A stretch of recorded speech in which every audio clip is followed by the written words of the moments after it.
মুন্সিগঞ্জ শ্রীনগরে ভোক্তা সংরক্ষণ আইন অবহিতকরণ বাস্তবায়ন বিষয়ক ও সামাজিক নিরাপত্তার বেষ্টনীর আওতায় তৃতীয় লিঙ্গের জনগোষ্ঠীর সামাজিক মর্যাদা নিশ্চিতকরণের লক্ষ্যে করণীয় এবং ব্র্যাকের নিরাপদ অভিবাসন ও বিদেশ ফেরতদের শীর্ষক সেমিনার অনুষ্ঠিত হয়েছে। বুধবার উপজেলা সভাকক্ষে প্রশাসনের আয়োজনে এই শীর্ষক সেমিনার অনুষ্ঠিত হয়।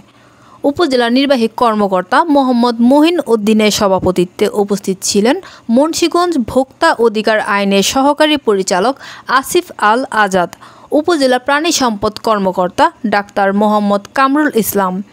সমাজসেবা কর্মকর্তা অনিক রায়, শিক্ষা কর্মকর্তা জাহেদা খাতুন, সুরাইয়া আশরাফি, শ্রীনগর থানার তদন্ত কর্মকর্তা মোহাম্মদ আজাদ রহমান, উপজেলা স্যানিটারি কর্মকর্তা নাসরিন সুলতানা, নারী ইউপি সদস্য কামরুন নাহার চৌধুরী অনু, সুফিয়া বেগম, রওশনারা বেগম, ব্র্যাকের কর্মকর্তা সহ উপজেলায় কর্মরত সাংবাদিক বৃন্দ। এই দুইটি আইন থেকে